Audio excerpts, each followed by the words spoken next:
What I do is inconsequential. Why I do what I do is I get to shorten people's journeys every day. What I love about our hospitality industry is that it's our mission to make people feel cared for while on their journeys. Together, we'll explore what hospitality means in the built environment, in business, and in our daily lives. I'm Dan Ryan, and this is Defining Hospitality. Today's guest is a creative thinker with a unique understanding of the spaces she designs. She has global experience creating innovative, inviting spatial experiences. She's worked at firms including Rockwell Group, Avroko, Starwood Hotels, and Highgate. She is the Vice President of Design at Aspen Hospitality. Ladies and gentlemen, Julie Frank. Thank you, Julie. Dan. Thank you for having me. Oh, I also forgot to mention that you're one of the rare repeat guests. Although we did a stand-up, impromptu, quick hello, how are you at BDNY last year, it's really awesome to have you back so we can dig in a little bit more. But I appreciate you and thank you for making the time to share your Honored journey to with be all back. of us. So I'd just like to say or ask how you define hospitality, or what does it mean to you? And then we can get into it. Hospitality to me means anything that makes people feel a better version of their day-to-day self and experience. Anything that enhances whatever it is that they're seeking is hospitality. I actually totally agree with you. So thank you. When I look back at your career, you haven't had a straight path, so to speak, right?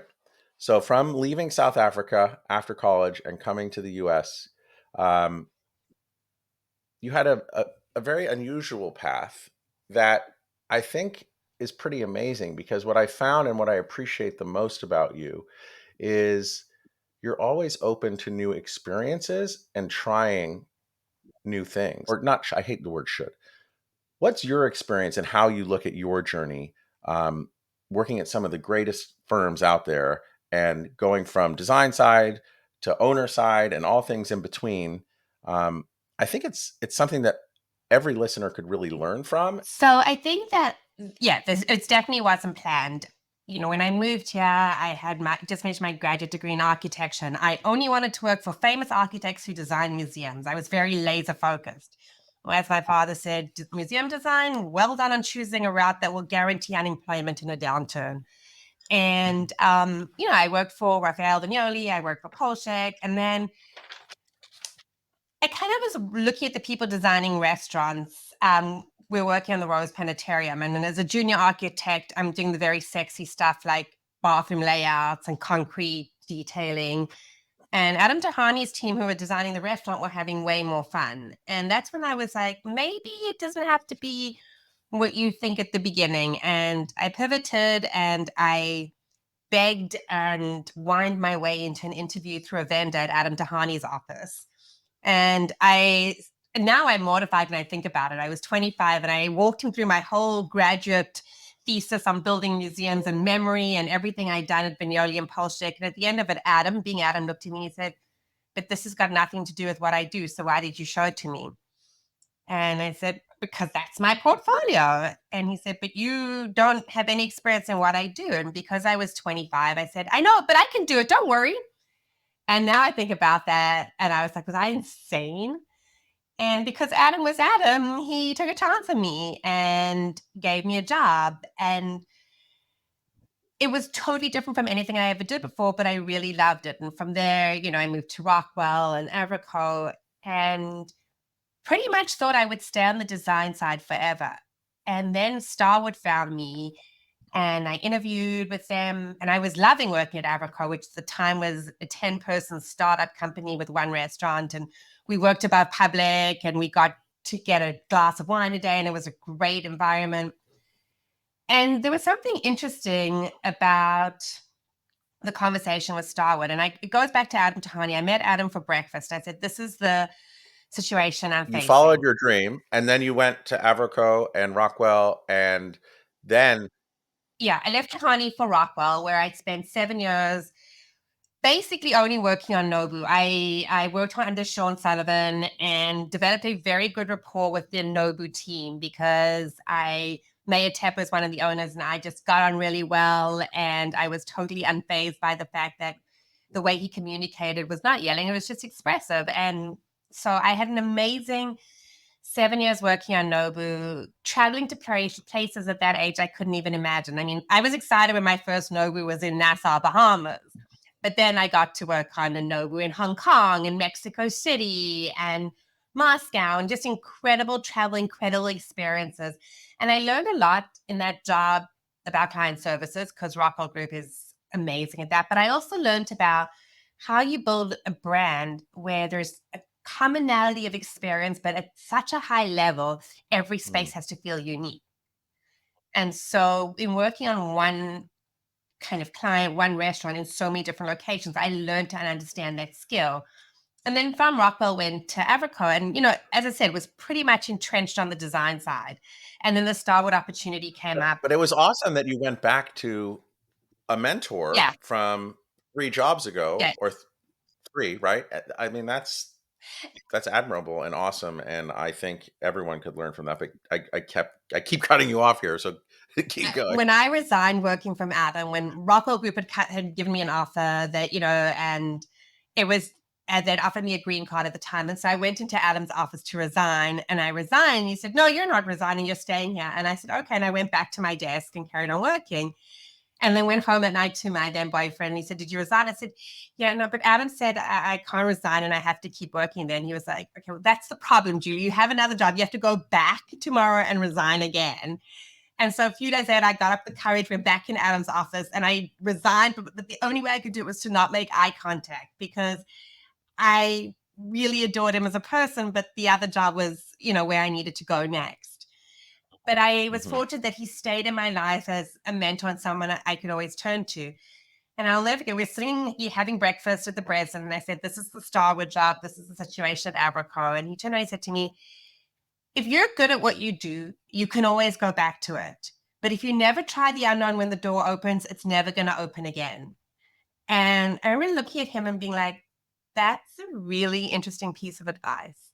And he was like, "So get up, finish your breakfast, go resign, and go take the other job and try something new." And it's something that stuck Mm. with me at every turn in my career. If you're doing your job well and you pivot, you can always come back to a job you know how to do. But if you never try something you've never done, you'll never know if you can do it. It's that saying. And I think, and I could be wrong, but I think it was Mitch Park who once said to me, "It's unfortunate to leave the traffic circle the same entrance you came in." And I like to think of my career at that, like to do the same thing over and over. It's great if you love it and you don't want change, but my nature always wants to try something else. And it doesn't have to be the Mm. same thing under a new person. It can be something totally different. And you just never know how that's going to work out. And so I took the leap, mainly because I was scared to go back to Adam after that breakfast and tell him I didn't. And I went to Starwood. And I loved that job. I learned about brand management. I learned about building a brand. It was also a lot of right place, right time. After a year and a half at Starwood, they decided to reposition Le Meridian, and nobody was really interested in Le Meridian. Everybody was like, Is that where I "Yeah." first is that where I first met you when you were at Yes, I Starwood? first met you at Winter Forum, where I crashed my snowmobile within 3 minutes of being on it. Uh, I think it was a record with the fastest accident. Um, yes. and Julie, The yeah, fast Julie, the fastest accident, yeah. Frank. I think we just came up with a T-shirt for I you. mean, we hadn't even left the yard. I just crashed. Oh my god, that's hilarious. Okay, so keep going. So you're at Starwood. Le Meridian was Being just repositioned. And nobody rebirthing. was interested in it. Mhm. People loved St. Regis because it was luxury and gorgeous. People loved W because it was the sexy, shiny child. This was the luxury brands. They had W, Le Meridian, Western, and Luxury Collection. And really, nobody cared about Le Meridian. I always say Le Meridian, when I joined the team, was like that kid in your class with braces and frizzy hair and kind of awkward. And then over the Mm. next 5 years, under an incredible brand team, and I got to do a lot of like design with great partners, it became the really pretty, like girl, cool girl. And you're like, wow, it had so much potential all along. Just nobody was paying attention to it. And so Mm. working with Ryan Povinelli and George Fleck, who are now very senior in the brand teams of Marriott, the brand was repositioned, came up with a new identity, a new aesthetic. And I got to work on incredible properties from our first new aesthetic Meridian in Istanbul to the 11 openings in North America to probably the hardest yet most rewarding one, which was repositioning the original Meridian in Paris. And it was just a great job. I loved working at Starwood. So many creative, exciting, energetic people. Yeah, it was just it was a great job, great team. So Yeah. I want to go back. I want to go back to something a little earlier that you said. When you came out of school, you had, and this is actually really interesting because it's happened to me, and I'm sure it's happened to others there. But you came out of school and your dream was to be an architect, working for a famous architect, or to become a famous architect, but only doing Yeah. museums. Yeah. Correct? What's interesting so there's two parts to this. Number one is what's really interesting to me, and I'm very curious about it, is you were working at the Rose Planetarium, a museum. So you achieved your dream at 25. And oftentimes it's almost like when a dog is chasing a car and they catch the car, it's like, okay, well, what now? And like you get to the top of a mountain, there's always another mountain. So that's number one. Like, was that what made you also want to or notice that they were having more fun in the restaurant because you achieved your dream and you're like, okay, like kind of the box is checked. So I'm curious about that. And like, you got to the top of the mountain, and then what? I think that it was at that level of your career. I think I thought I'd done my thesis. I had planned spaces. I'd written all these documents about how we design to feel and looking at the five senses with the visceral reaction and all this very cerebral stuff that when one is in architecture school, you wrap yourself in and you think the world's about. And then you get into a job and you're like, okay, I'm laying out the conference room air walls and I'm doing the detail of the concrete wall meeting the gutter pipe flashing. And I'm not doing what my passion is, which is building to make people feel, which is what my whole idea of music was. And suddenly, yeah, this pivot. That's what's Yeah, interesting. It's like your dream was one thing, but it was not in alignment with your yeah. passion. And I think like that was, I had such a perception of what it should be as one does at 22. And when I look at what I do now, I'm doing what I always wanted to do. I just didn't realize it. My passion about architecture was how the spaces can make people feel. And the museum point of Mm, view comes from being somebody with a very socially active conscience. I wanted people to learn through spaces. When I was 15, I visited Moshe Safdie did the Holocaust Memorial Museum in Jerusalem. And the power that that space had over me, admittedly, it's tied into the fact that I am a child of a Holocaust survivor, but he designed the Children's Memorial. And he uses space and perception and views to relay emotion, and it is so powerful. And the visit to that museum changed my life. It made me want to be an architect. It taught me about how space mm, can influence body and emotion. And it was something I wanted to do. And admittedly, what I do it the way I do it now is not on anywhere the same level as what Safdie was teaching through his building. But my draw into architecture was building to make people feel and mm. understanding that. Well, and how old were you when you went to the I was museum? 15. And so And there's a whole okay, so museum, but there's one specific building called the Children's Memorial. And you walk in and it's kind of a zigzag path. So you're already kind of your perception of where you're going is distorted. And then you go into a dark room and there's candles reflected in faceted mirrors. So it looks like there's millions of candles, but it's dark.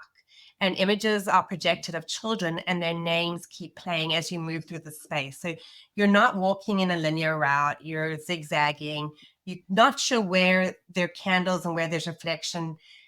You can't see perfectly, and yet this audio keeps playing. It's very emotional. And at the very end, you go through a doorway, there's a bright light, and you exit onto a promenade overlooking Jerusalem. So, from this dark and comfortable, distorting experience, you suddenly stand on this flat platform, like baked in sunlight, with a view of hope in front of you. And it probably takes 10 minutes. mm, And yet each time I visited, and I go back to the museum every time I'm in Israel, it has that same deep visceral reaction. It touches all my senses and then it gets me in the stomach, and it's just so powerful. I have never been to Jerusalem, and that is just on my list now. So thank you. Um, so the part two of that question was, okay, you reach your dream. You saw the restaurant designers at Tihany having more, they're not just restaurant Yeah. designers. I'm just your Team, perception as a yeah. 25-year-old. You saw them having more fun at the Museum of Natural History doing the restaurant, and then you had an interview with him with Adam, and you brought your Yeah. portfolio, and he said, "This isn't what I have. This isn't what you're doing." And he said, "Why are you doing this?" If you could go back to that time, to that conversation, do you think you would have, knowing what you know now, said, "It just looked like what you're doing was more fun, and I want to do that"? Yeah, I think like I mean, I also wish I could go back to that time and bottle that confidence because I was like, I don't care that this is not right. I'm going to show him what I can do, and I want this job, and I'm going to tell him I want it. I mean, Mm. 10 years later, in other interviews, I'd lost the bravado and confidence of somebody starting out in their career who was so sure of themselves. I also, hadn't, didn't know Adam too well yet, and probably would have been a little more reserved. I love those conversations where you go like, okay, it worked out for you, but knowing what you know now and the relationship that you developed with Adam, if you could go back and it just have been your Yes. authentic, true spiritual like being of who you are, and just said, "Look, it just looked like what I'm doing museums. That's what I thought I want to do, but it just looks more fun, like what you're doing." So, as the 25-year-old looking at what the Tihany designers were doing, designing that fun space, what was it that they were doing, or how were they Restaurant. Yeah. acting that made you perceive that as fun? Because they were playing with color and texture and form. They were making spaces that were eliciting emotion. They were creating these little jewel boxes of spaces. They weren't stuck figuring out where the rainwater downpipe should sit to not destroy the rhythm of the facade. And well, there was a level of fun that my very otherwise cerebral, serious self was like, actually, maybe that would be a better way to engage people than trying to teach them all the time. And I think also just the natural realization that Yeah. when you design museums, it's the guy at the very top who's doing those very cool big gestures. The rest of you are just implementing. Whereas, I mean, I worked at Viñoly for two Mm. years, and it was like the little minuscule details and projects, which was amazing. But I wanted to do spaces. I arrogance of youth. I want to design the space. I want to make people feel. I don't want to figure out all of these little details. And so I think it was where I was, my age, my just eagerness to create spaces that would make people feel, that like pushed me to Mm. want to go not in these 5 year long, 10 year long projects. So you saw them, like, the work that they were doing, it was color and fun as you perceived it. But when you looked at those designers, did you interact with them on a project team or in a project meeting? Did they look like they were Yeah. having more? Did they look happier or more fun than the other people sitting at the long table? No, it was just what they were doing that looked fun. I mean, I worked for Vignoli where everybody had the best time. We never slept and went home, and yet we were having fun. So I think it was just the idea that this was quicker. It wasn't going to be 6 years of of construction documents. It wasn't going to be endless charrettes. It was going to be like, all right, we're going to come up with a Mm. concept, and we're going to go into, and then within a year, I'm going to see it instead of going through each very long, very detailed phase. I think I probably had like delay of gratification syndrome at that age. Okay, so then because I'm sensing a similar emotion that you had there, like this fun, color, playfulness. And then if I go back to, I think it must have been one of the first times that I met you when you were at Starwood. So just to paint the picture for everyone, Starwood, now Marriott, but Starwood used to be, and I don't remember if it was in White Plains or Greenwich or Stanford, but I don't remember. I think maybe I met you in White Plains, but just so everyone knows, it's basically like a huge standard looking kind of office Oh, building with like cubicles, and it's just kind of boring ish. The people that were in each cubicle were amazing, but it was like a kind of a boring office look, right? And I remember coming to see you, and what it made me feel, as you were saying it just now, yeah. about before, just before you took on the Meridian project, um, I just remember always like when I was a kid, when school would start and I would get my new Trapper Keeper or like new pens and pens. It was like there was a sense of excitement. But I remember going through this boring maze of Yeah. cubicles, and I came to you, and I don't, you had the most insane disco crystal beautiful wall of image. It was like the largest mood board I've ever seen, right? Of just, but it just made sense as I looked to it. And so walk me through from the time that you took that Meridian task or job or project to the point where I met you at that really kind of way more developed wall. Like, what was your thinking process, like journey on getting to what I saw on that wall? Well, I think, they positioned the Meridian, around mid-century modern, but the glam of also, like if you know George Fleck, he brought in the glam element of mid-century travel. And we began working from a brand that was pretty serious to giving it a bit of this more like sexy mid-century romantic. It was in the at the time everybody was watching Mad Men. That whole how do we bring this into a hotel brand? And I would be researching and looking for all these beautiful images of fabrics, of travel, and I would plaster my cubicle walls that my mindset kind of went along with it. And just how we it's not a brand that's overly bright and shiny, but it was a brand that had a personality, and how that became realized in the three-dimensional. But I was also very committed to making my space feel the way I was designing, Yeah. and forever changing my images. I probably printed out a small forest of trees because I was forever changing those images I was pinning up, and just wrapping myself in the feel of what I was trying to create. I don't know. All it was, I just remember so much like bling and just brightness, and it just, I feel like it lit you up too. It's just like, I just, that's like a really super clear memory for me of meeting you in front of that wall you created. And yeah.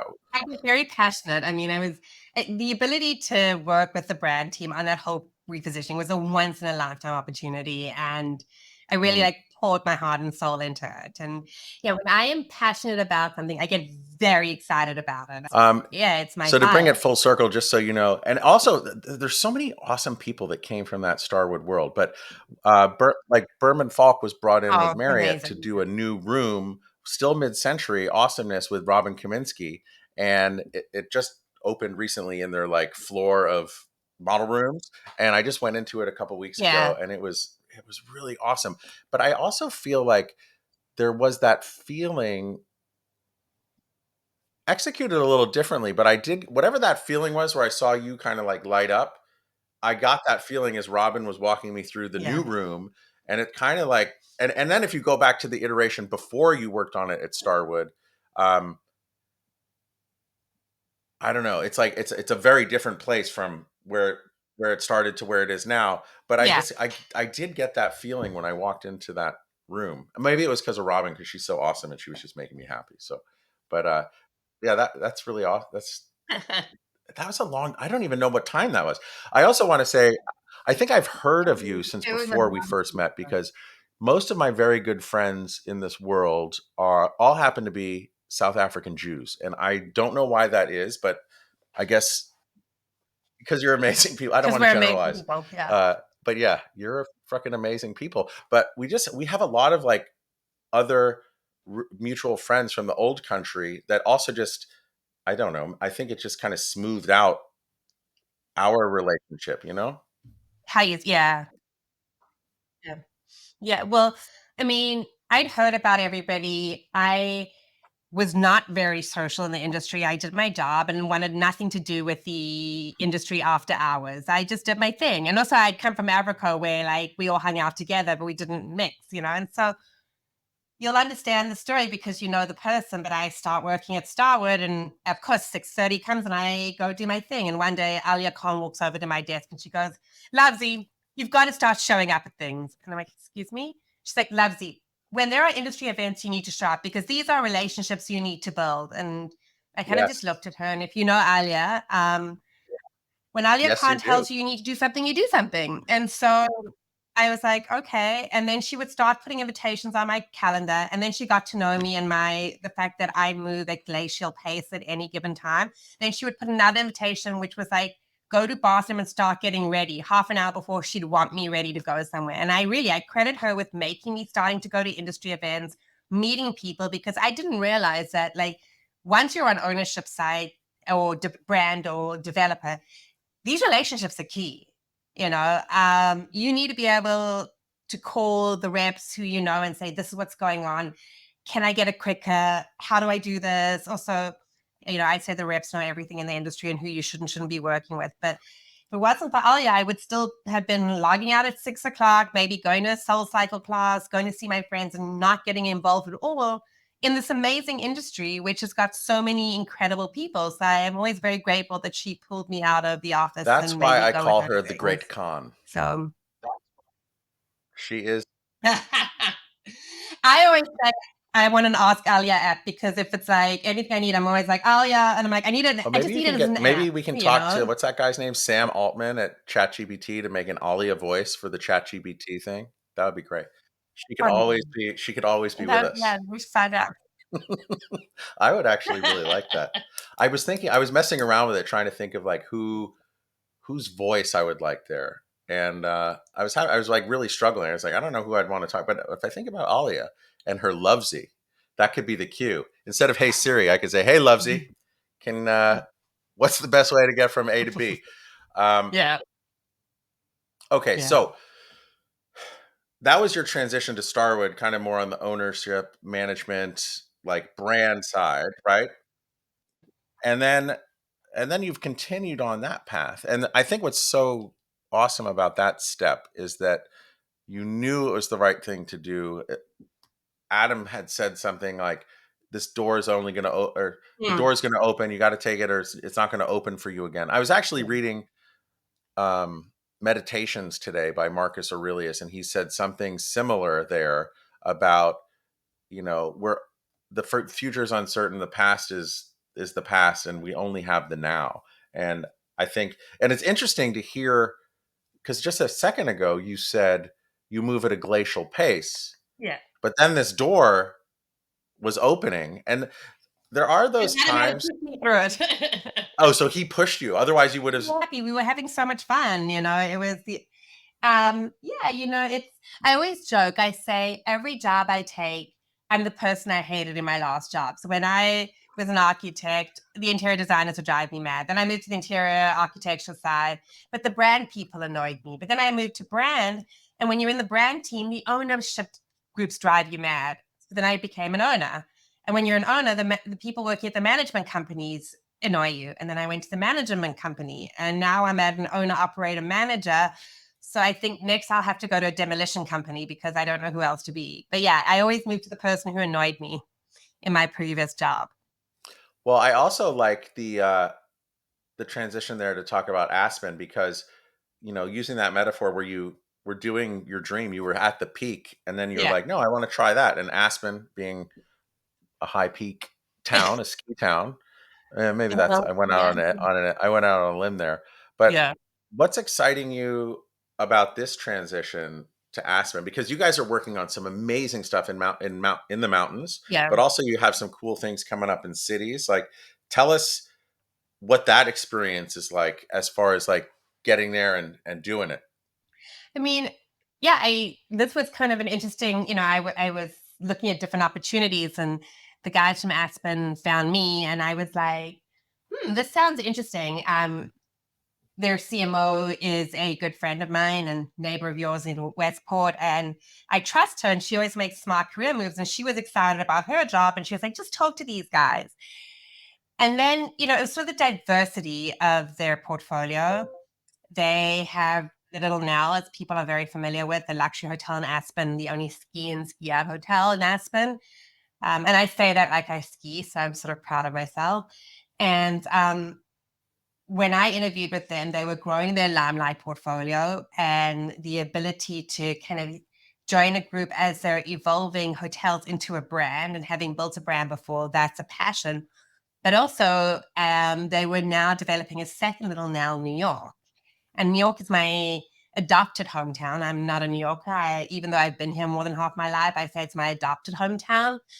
And as an architect, the opportunity to build a hotel inside Rockefeller Center was just a once in a lifetime opportunity. And I loved everybody I met and I interviewed with. And I was like, how can I walk away from this? This is such a rare, unique opportunity to get to both do what I know I love, building a brand, but also get to work on an iconic hotel in this iconic architectural building. So it sort of fed into two passions at once. And so I I took the leap of faith. Yeah. so I'm very intrigued by what you have going on at Rock Center, and I know just as far as like a little point within the island of Manhattan, and just the all of the Art Deco amazingness and St. Patrick's Cathedral, and it's just like a really important kind of heart of Yeah. um, Manhattan. How do you approach that when you're working on a new project there? Because you have to pay attention to what's going around you, but you want to create and forge a new path as well. And I think you also have to kind of pay homage and respect to the history of the space and place, right? We're going into Rockefeller Center, which was this groundbreaking development and this art, deco, the building in the heart of Manhattan. So how do we do that and yet deliver on the experience that is, the Little Now brand? So it's been very exciting. I mean, it's great partners. Everything is very considered and just delivering the hotel that is both right for our company, but also right for the space and place. Mm. So, yeah. And then to me, it also just seems like for the Little Nell, it's such a like in my mind, it's such a specific Aspen memory and Yeah. experience. Um, what were the challenges or um, I guess like thought processes about how you model that to bring it to Manhattan? Well, I think it's what Little Nell is about an ethos, right? It's about how you feel when you go in there. It's about coming off the mountain into this reprieve from your day. It's about the tenets of the brand. There's spa, there's the very important wine program, but it's also just about coming into the space that like is relaxing and calm and luxurious. And that's what we're trying to do. We're not trying to replicate a ski hotel in Manhattan. We're trying to replicate the ethos and feel of the haven that is Little Now. So as it is your calm reprieve from your day of skiing, so this will become your reprieve from your day in the city. If you do want a ski place in Manhattan, I can't remember the name of it. It's like at the top of Saks Fifth Avenue. There's like a restaurant. Is it Saks? Oh, No, not Saks. yeah, it is. Yeah. I think that's what that's supposed to, yeah. No, we're not. We're not going for theme. We're going for Yeah, the it's more feel. the feeling. Yeah. Yeah. And then as far as do you have to like dealing with New York City or it's Tishman Speyer, correct? They're the co-owners of Rock Yeah, Center. co-owner. So, do you have to deal with landmarks Yeah. or We've been through landmarks already. We had an amazing, it's actually, you can find on YouTube, an amazing landmark presentation where they approved the project. The Thierry Despont, who unfortunately passed away last year, whose company is designing it, he presented to the landmarks board. We had many very vocal, wonderful supporters, and we've been through landmarks, we've been through community board. We are the first hotel going through the special permit process to convert office into hotel in New York. So we're really excited about that. I think you might know this, but there is a lot of empty office space in New York City, and there is a new permit process where you can apply to rezone. And so we are the first project going through it. so there's a lot that I'm actually very intrigued by that because that's come up in a lot of conversations. So there is there's a challenge that many developers have wanting to convert office into hotel because of really footplate size of the building. What makes it work? And you have to add so much plumbing. There's too much interior dark space that like you can't have room or windows, which you need for a hotel. What makes Rockefeller Center a good candidate for that conversion? And I I think didn't actually realize you were the first, so that's super incredible. really smart designers, really great interior design, really clever use of the floor plate that maximizes interior the exterior frontage for all the rooms. I mean, we beautiful bright rooms. So we were just very fortunate with how the design came together. But it's also not a traditional when you think of New York City's like tall buildings, I wouldn't say skyscraper, but the tall building, they tend to be maximize the floor plan or the plate available, and it's like almost like half a block or the whole side of a block. Mhm. But in my mind, Rock Center in that Art Deco, it's just a bit more delicate Narrow. in the Yeah. footprint and narrower. Correct? I'm Yeah. not an architect, so you can speak to that better. I Does mean, does the shape of it help a lot more? I think there's no specific floor plate for, office. I think we did just benefit from a very smart layout from our architectural designers. So yeah. Well, I mean, I can't wait for that to happen because that's really amazing. And I'm so happy to learn that that's the first one. I didn't know that. So thank you for sharing. Um, as you're looking kind of backward in your rearview mirror about, your journey to where you are, and you're looking forward at all these exciting projects up in the mountains and cities, what's exciting you most about what you see out there in the future? In my job or in general? You pick. I mean, in my job, it's just the diversity of what I'm getting to work on, sort of, again, Rockefeller Center, who could not be excited about putting a hotel in the heart of New York City in this iconic building. But then it's also for me growing the Limelight brand and this brand that, is about, adventure and exploring. And I love that we're evolving it and developing it. In the industry, what excites me is just how many different, routes you see people going. There's you see the traditional urban hotel, you're seeing glamping, you're seeing airstreams. Like creativity is abounding. People are exploring all different routes and all different styles of hotels and accommodation. And I think it's exciting to see what people are doing. And then digging into Limelight as well. Also, full disclosure, working on a couple of them with Berman Falk. When you said what's exciting about the Limelight brand, if you could share with everyone, like, I know you're saying adventure outdoors, but really when you get down to that, as you've said countless times, the feeling you get when you walk into a Limelight or a room in a Limelight or a spa in a Limelight, what is the feeling? I think the feeling that I like about it is like the best version of home. It's really comfortable. You don't feel that you're like have to be on ceremony or be careful or tread lightly. It's really just warm and inviting.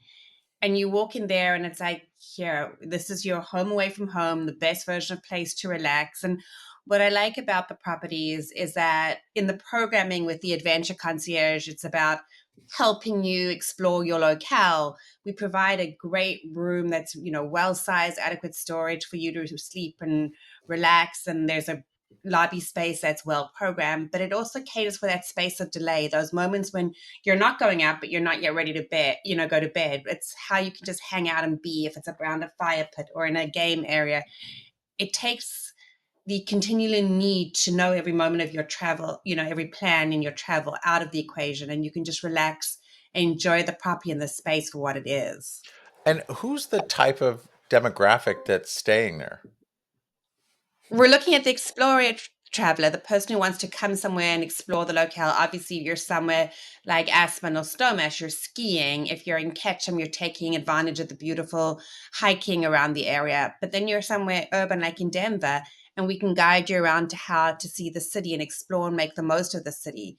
So we're looking to the person that wants to relax in the hotel, but then also wants to go out, explore, and make the most of the context of where they find themselves. Hmm.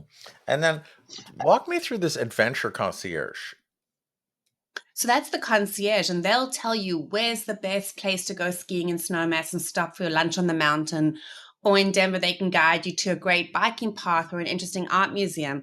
So we want our guests to become familiar with the hidden moments of the location that they're visiting and not just do what they're used to doing or what they've read about in guidebooks. We want to give them that local view so they know where to go to maximize the experience. And then, as I was saying, they come back to the hotel and it's really relaxing and inviting to be in the lobby. There'll be music playing at 5 o'clock, or there's game tables, and you really just can unwind and enjoy that as much as you can enjoy the exploration that you've just been on. And I love something you just said. It was about, I forgot how you said it, but literally 30 seconds ago, but it was like the unplanned time, or the time when you're between activities. The space of delay, we Space of call it in delay. architecture. Yeah, it's sort of like, okay, I'm not quite ready for dinner, but I'm done with skiing. And this was something I personally enjoyed the first time I visited the Limelight at Aspen. I was like, I'm done with my day.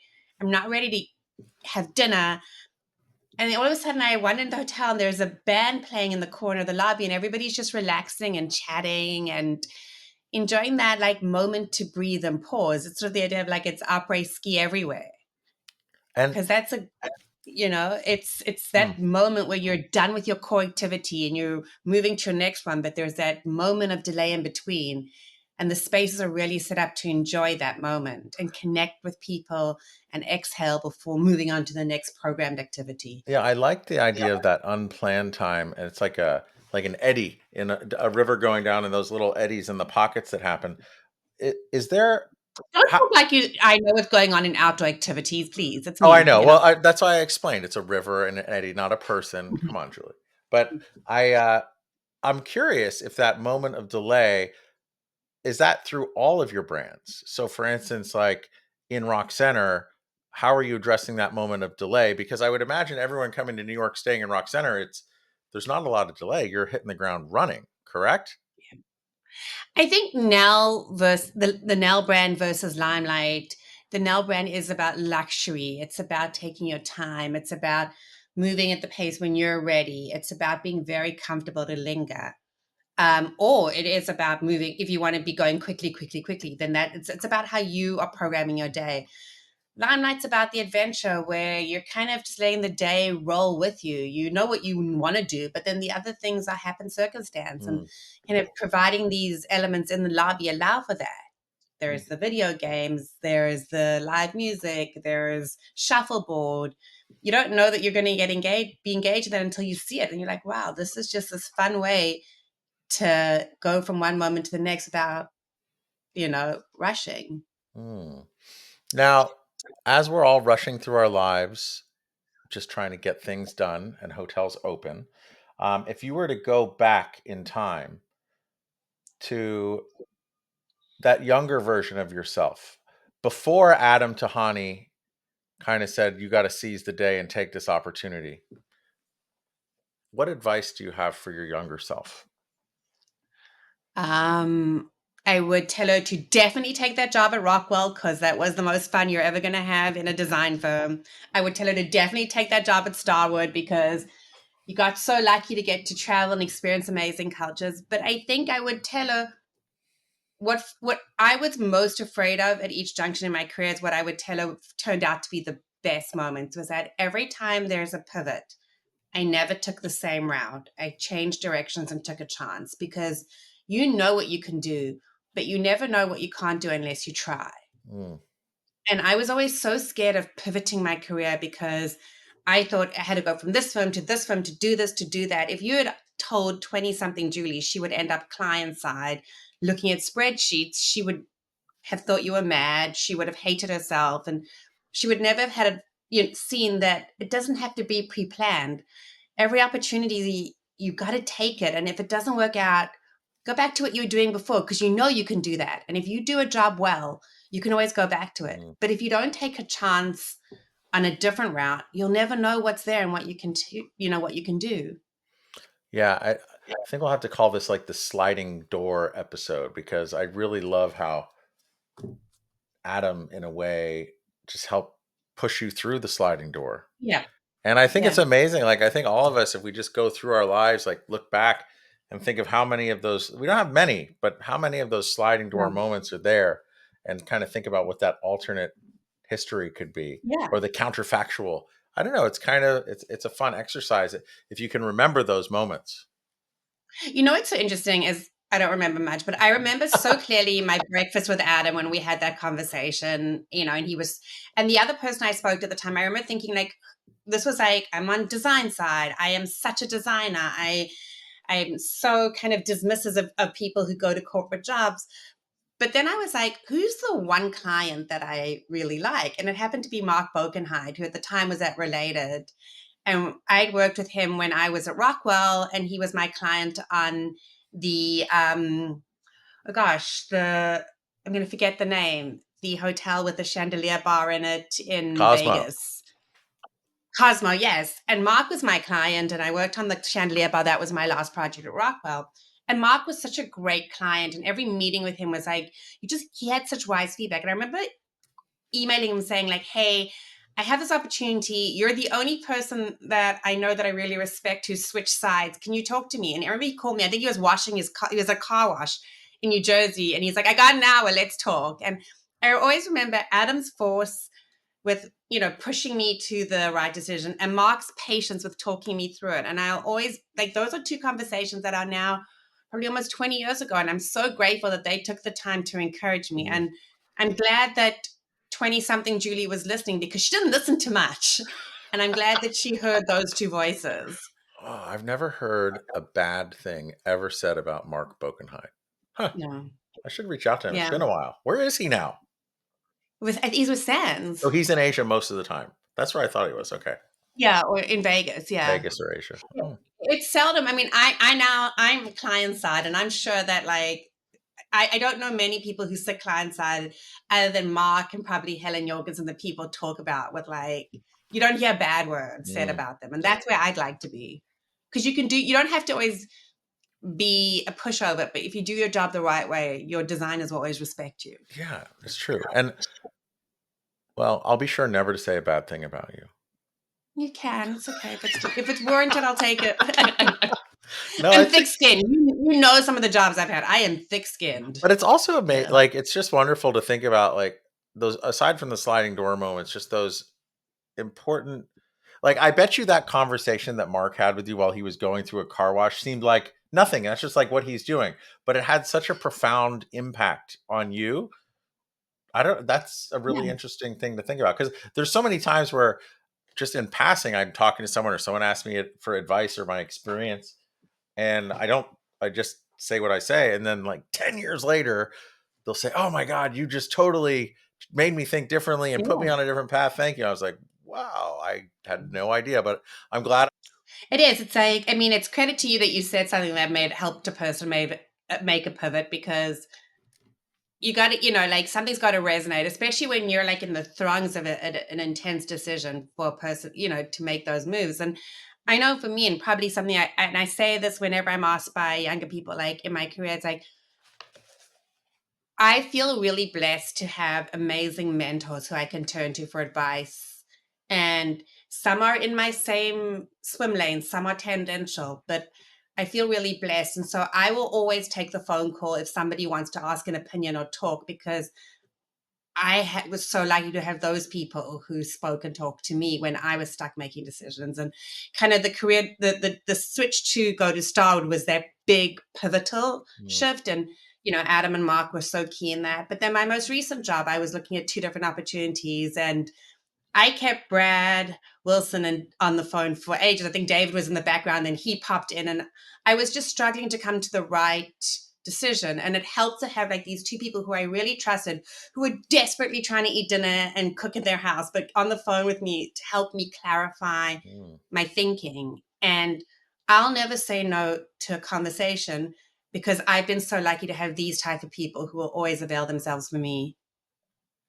Yeah. And So, let's not forget to mention Larry Schneid for the fourth time. I mean, Larry Schneid. I mean, how can we not mention Larry Schneid? If I didn't know Larry Schneid, the Dobins would never have given me a ride from Vail to the airport, and I wouldn't have this amazing, wonderful family in my life, and I wouldn't have you either. Here we are. Thank you, Larry. I actually spoke to him briefly this weekend. So Larry, I'm going to speak to you again after I hang up. But Julie, this has been so wonderful, and thank you for your time. I know how crazy and busy everything is going, and just all the hotels that you're opening, and you have to be everywhere. What's that movie? everywhere, all at once, all things everywhere, all at once. Anyway, you know, that movie keeps coming up on the plane. I've never watched it. And I remember when I was at Highgate and Paul McElroy, who was my then boss, saw that movie. And he's like, you need to go see this movie. And it's like, right now, my options on Delta are very limited because I've really watched everything. And I just can't commit to that movie. That movie was so Everywhere. freaking deep for me. I watched it once. I got to watch it again.